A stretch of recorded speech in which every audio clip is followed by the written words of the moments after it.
Bonjour à tous et très heureux de vous recevoir pour cette première conférence consacrée à la finance verte et responsable organisée par un acteur public. La durabilité est par nature au cœur de notre stratégie financière parce que c'est finalement l'ADN d'une région que d'investir dans l'avenir. La région a souhaité participer à la structuration de cette finance durable au service des territoires et surtout au service des projets concrets pour les Franciliens. Nous avons appréhendé les sujets de façon, je dirais, un peu systématique et méthodique, en les prenant un par ordre de ce que nous ressentions comme étant la préoccupation environnementale à la fois des habitants et des Franciliens, mais aussi des territoires. Et donc, nous avons commencé assez naturellement par la qualité de l'air. Nous avons en Île-de-France des zones entières que nous avons cartographiées qui sont extrêmement carencées en espace vert. Donc, c'est un axe très important avec un dispositif dont nous avons doublé le budget depuis le début de la mandature. Là, le Grand Paris Express s'inscrit délibérément dans une logique de reconstruction de la ville sur la ville, avec comme corollaire de ne pas aller consommer des terres agricoles, de ne pas aller consommer des terres naturelles, de ne pas accroître la pression sur la biodiversité.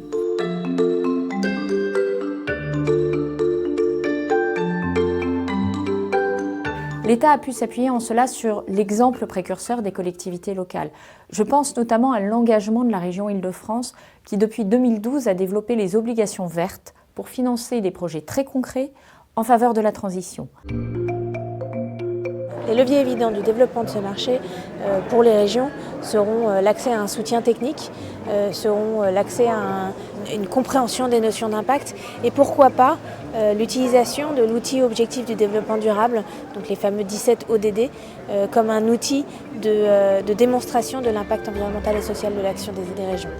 Depuis des années, quel que soit le gouvernement, c'est qu'à chaque fois qu'on a abordé la question de la fiscalité écologique, c'était une mesure fiscale supplémentaire qui venait s'ajouter aux autres.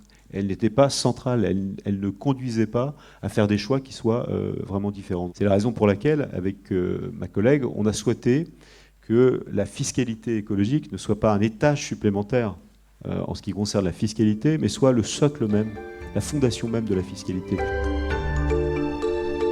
Il est important de pouvoir complètement imaginer la cité de demain, mais surtout sur l'accès aux services, l'accès à la formation, l'accès au transport, de façon universelle pour permettre cette pleine participation dans le droit commun des personnes en situation de handicap.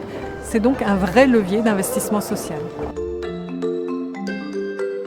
Il faut effectivement collecter à la fois des données physiques sur les émissions de CO2 générées par les chantiers, sur les économies de CO2 permises par les investissements, et puis il faut aussi des informations économiques, notamment sur l'importance des trafics que permettra la nouvelle infrastructure.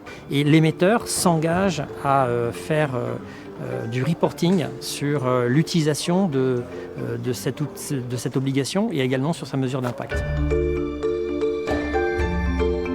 L'utilité de cette convention aujourd'hui, ça a été de partager l'ambition, effectivement, mais aussi les outils et les idées pour faire en sorte d'aller plus vite, d'améliorer ce système et tout simplement d'aider les gens à mieux vivre, à mieux respirer. Merci en tout cas de votre présence depuis ce matin et vous êtes les bienvenus, quoi qu'il arrive, à la région Île-de-France. Merci.